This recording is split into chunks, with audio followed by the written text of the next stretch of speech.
Life of Alan Turing emerges in richer detail from short story. That's the headline from the New York Times, and it opens a window onto a side of Alan Turing most of us have never seen. We know Turing as the brilliant mathematician who cracked the Nazi Enigma code, the father of modern computing who anticipated artificial intelligence, and the tragic figure portrayed by Benedict Cumberbatch in The Imitation Game. But thanks to Sarah Dillon, a professor of English literature at Cambridge University, we now have a complete transcription of a short story Turing wrote by hand in the year before his death. Until now, only fragments had appeared in biographies, and the manuscript was essentially illegible. Dillon's work brings the roughly 1,000-word unfinished story, titled Price's Buoy, to the wider public for the first time.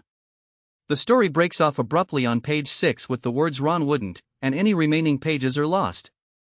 Dillon says working on the transcription has been part of reclaiming a different narrative about Turing, one that shows his playful, creative side beyond the codebreaker and the computer pioneer.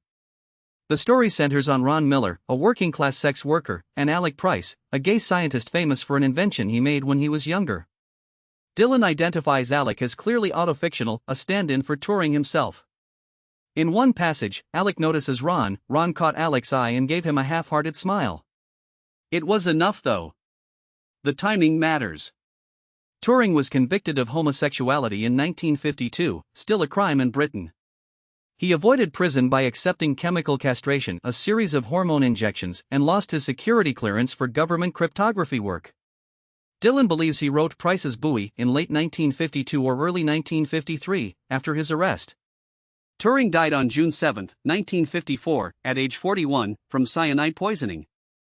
At the time, his wartime codebreaking remained classified.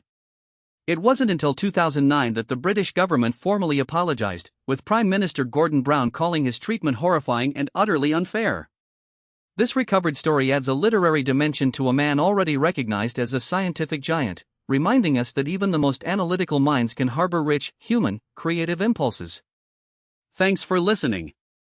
I'm your host, and we'll see you next time.